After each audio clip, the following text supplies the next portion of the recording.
Hello students, आज आप हमारे वीडियो पे बीकॉम सेकेंड सेमेस्टर हिंदी के पत्र लेखन और संक्षेपण पढ़ने जा रहे हैं। पत्र लेखन 1। आवेदन पत्र।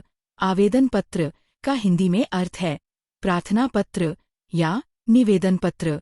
यह एक औपचारिक पत्र होता है जो किसी विशेष कार्य, अनुमति, सहायता या सुविधा के लिए सरकारी या निजी संस्था, अधिकारी या व्यक्ति को लिखा जाता है।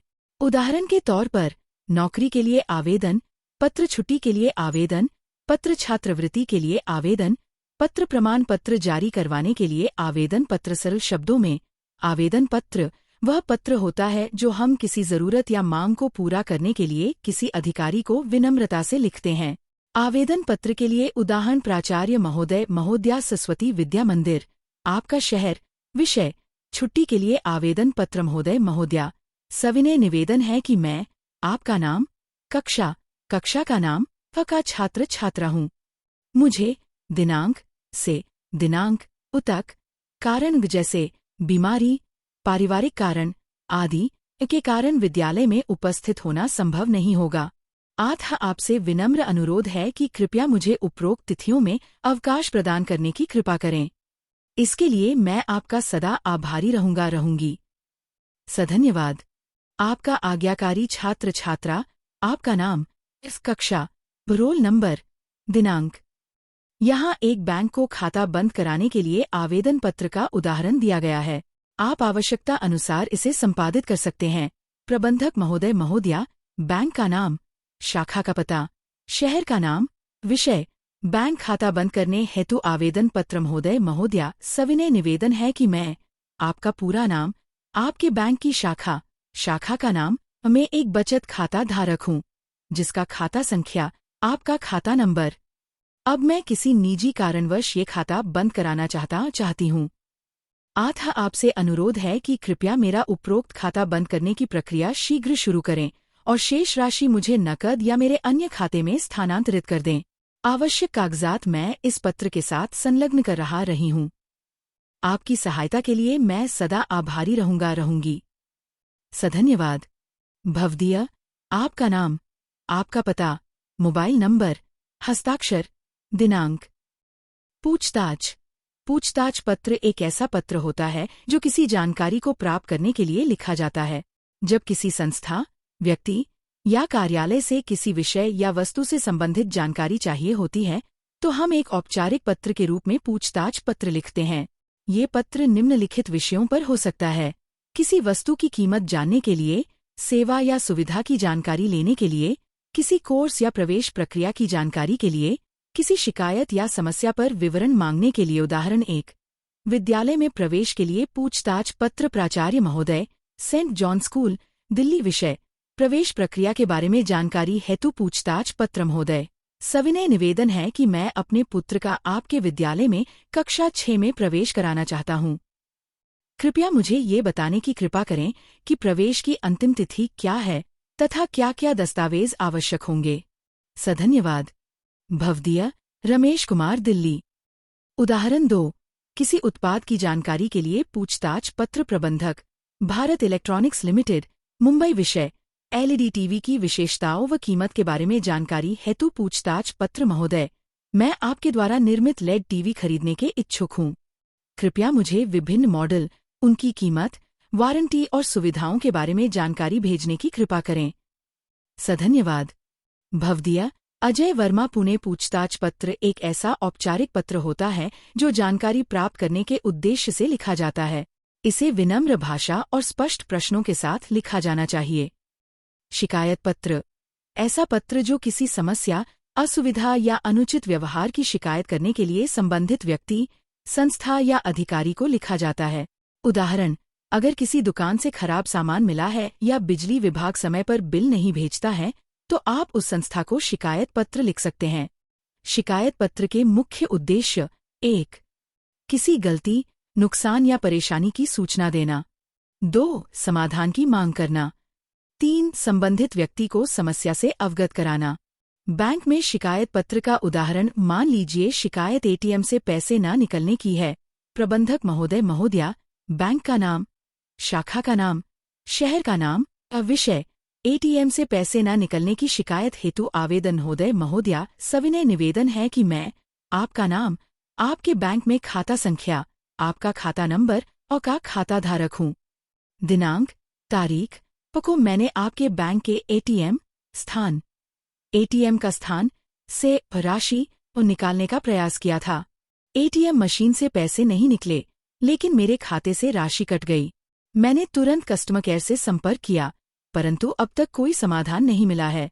कृपया इस शिकायत की जांच कर उचित कार्रवाई करें तथा कटे हुए पैसे मेरे खाते में शीघ्र वापस करें। मैं इस पत्र के साथ एटीएम ट्रांजैक्शन स्लिप मैसेज की प्रति संलग्न कर रही हूँ। सधन्यवाद। भवदीय, आपका नाम, पता, मोबाइल नंबर, हस्ताक्षर, दिनांक। आवेदन पत्र का हिंदी में अर्थ है प्रार्थना पत्र या निवेदन पत्र। यह एक औपचारिक पत्र होता है जो किसी विशेष कार्य, अनुमति, सहायता या सुविधा के लिए सरकारी या निजी संस्था, अधिकारी या व्यक्ति को लिखा जाता है। उदाहरण के तौर पर नौकरी के लिए आवेदन पत्र, छुट्टी के लिए आवेदन पत्र, छात्रवृत्ति के लिए आवेदन पत्र, प्रमाण पत्र जारी करवाने के लिए आवेदन पत्र। सरल शब्दों में आवेदन पत्र वह पत्र होता है जो हम किसी जरूरत या मांग को पूरा करने के लिए किसी अधिकारी को विनम्रता से लिखते हैं। आवेदन पत्र के लिए उदाहरण प्राचार्य महोदय महोदया, सरस्वती विद्या मंदिर, आपका शहर, विषय, छुट्टी के लिए आवेदन पत्र महोदय महोदया। सविनय निवेदन है कि मैं आपका नाम, कक्षा का नाम, का छात्र छात्रा हूँ। मुझे दिनांक से दिनांक तक कारण जैसे बीमारी, पारिवारिक कारण आदि के कारण विद्यालय में उपस्थित होना संभव नहीं होगा। अतः आपसे विनम्र अनुरोध है कि कृपया मुझे उपरोक्त तिथियों में अवकाश प्रदान करने की कृपा करें। इसके लिए मैं आपका सदा आभारी रहूंगी। सधन्यवाद। आपका आज्ञाकारी छात्र छात्रा, आपका नाम, इस कक्षा, रोल नंबर, दिनांक। संक्षेपण लेखन की विधि। 1. पूरा पाठ ध्यानपूर्वक पढ़े। मूल पाठ को कम से कम 2 बार ध्यानपूर्वक पढ़े। उसका मूल उद्देश्य, भाव और प्रमुख बिंदुओं को समझें। 2 मुख्य बिंदु छांटें। पाठ में आए मुख्य विचार, तर्क या घटनाएं पहचानें। केवल आवश्यक बातें लें, उदाहरण, आंकड़े या विस्तार को छोड़ दें। 3 अनावश्यक बातें हटाएं। अप्रासंगिक जानकारी, सजावटी भाषा, दोहराव और वर्णनात्मक अंश हटाएं। 4 अपने शब्दों में लिखें। संक्षेप मूल लेखक के विचारों को अपने शब्दों में और तृतीय पुरुष में लिखा जाना चाहिए। भाषा सरल, स्पष्ट और व्याकरण की दृष्टि से सही हो। 5 शीर्षक दें। यदि कहा गया हो संक्षेप का एक सारगर्भित और उपयुक्त शीर्षक लिखें। 6 शब्द सीमा का ध्यान रखें। मूल पाठ के शब्दों का लगभग 1/3 भाग संक्षेप में होना चाहिए, यदि अलग से निर्देश न हो। 7 पुनरीक्षण करें। लिखा गया संक्षेप पढ़ें और सुनिश्चित करें कि वह स्पष्ट, सटीक और मूल भाव को बनाए हुए है। संक्षेपण लेखन का उदाहरण 1 मूल अनुच्छेद।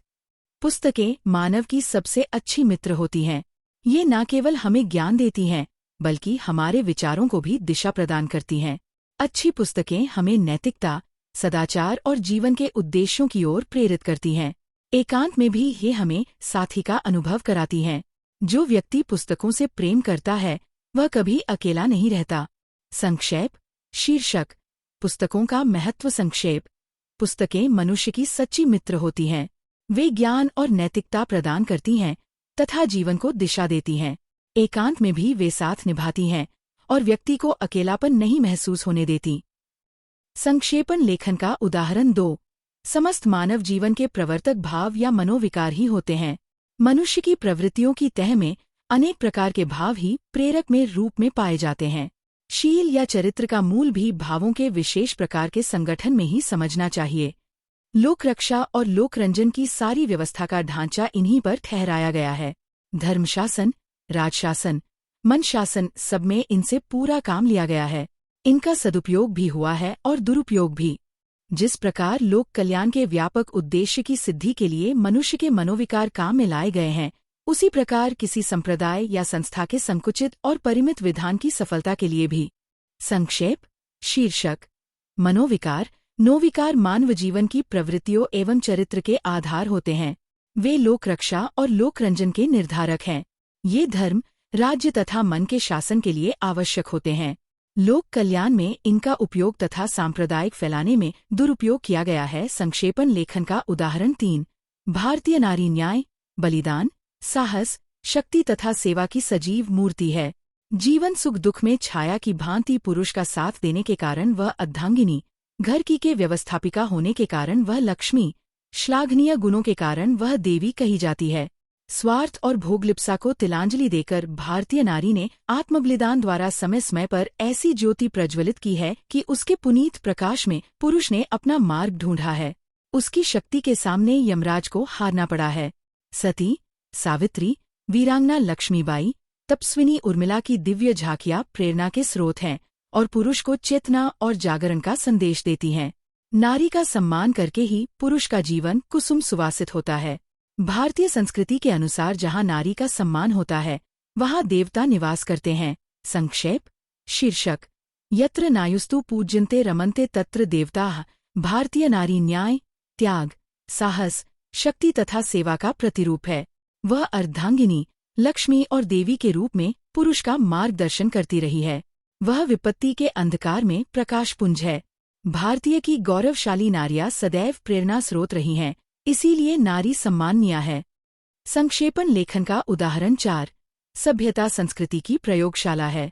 हम अपने मन के भीतर से भीतर वाली तह में जो सोचते हैं, जिस तरह से सोचते हैं, वह है संस्कृति, और उसे जहाँ और जिस तरह अमल में लाते हैं, वह है सभ्यता। सभ्यता का मोटा मोटा अर्थ है सभ्य लोगों के रहने सहने, मिलने जुलने, बात व्यवहार करने का ढंग। सभ्य शब्द का भाव है कि जो 4 आदमियों में, समाज में, सभा में भला है। संक्षेप में व्यक्ति और समाज को जोड़ने वाली पद्धति, कला और तरीके का नाम सभ्यता है। और क्योंकि मनुष्य पहले पहल घर से बाहर निकलकर अपने पास पड़ोस में ही मिलता जुलता है, इसीलिए मैं कह रहा हूँ कि सभ्यता की पाठशाला है पड़ोस और सभ्यता की पहली सीढ़ी है पड़ोस। संक्षेप शीर्षक: सभ्यता संस्कृति की प्रयोगशाला। हमारे मन के भाव विचार संस्कृति के अंतर्गत आते हैं, तो उनके अनुसार व्यवहार करना सभ्यता मानी जाती है, जो व्यक्ति और समाज को जोड़ने की कला सिखाती है। यह कला हमें अपने पास पड़ोस में ही सीखने को मिलती है।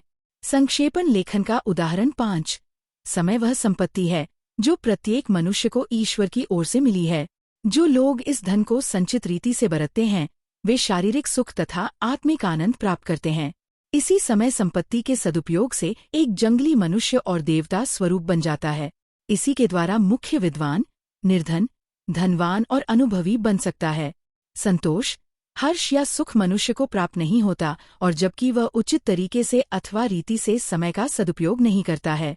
समय निःसंदेह एक रत्न राशि है। जो कोई उसे अपरिमित और अगणित रूप से अंधाधुंध व्यय करता है, वह दिन दिन अकिंचन, रिक्तहस्त और दरिद्र होता है। वह आजीवन खिन्न और समय को कोसता रहता है। सच तो यह है कि समय नष्ट करना एक प्रकार की आत्महत्या है। संक्षेप शीर्षक: समय संपत्ति। समय ईश्वर प्रदत्त संपत्ति है। जो व्यक्ति समय का सदुपयोग करता है, उसका जीवन सुख, समृद्धि, आनंद से भर जाता है, तथा जो इसका दुरुपयोग करता है, वह जीवन भर दुखी रहता है। समय नष्ट करना आत्महत्या करने के समान है। अगर आपको ये वीडियो अच्छी लगी हो तो लाइक, शेयर और सब्सक्राइब कीजिए।